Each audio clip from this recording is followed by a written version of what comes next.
Rocky, Rocky সোনা, তুমি কি দোষ করেছো?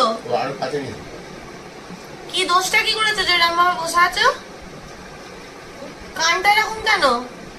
রকি খুব ভালো, ও কোনো দোষই করেনি, কিন্তু পড়াশোনাটাও তো করলি না। রকি এনে জিম করবো করে পড়াশোনাটা ছেড়ে দিলি।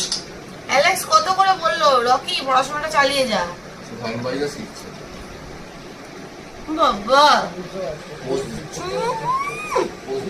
দুষ্টু দুষ্টু দুষ্টু দুষ্টু। হ্যাঁ, আবার টিভি দেখবে খালি, টিভি দেখবে। টিভি দেখে দেখেই তো পড়াশোনাটা 12টা বেজেছে। ওই জন্য তো পড়াশোনাটা করলো না। অ্যালেক্স কত করে বললো রকি পড়াশোনাটা কর। এখন যেটা করে সেটা হচ্ছে রকিদেরকে একটুখানি পড়ায়। কি দেখছিস রে রকি? কি দেখছিস? কি দেখছিস রে?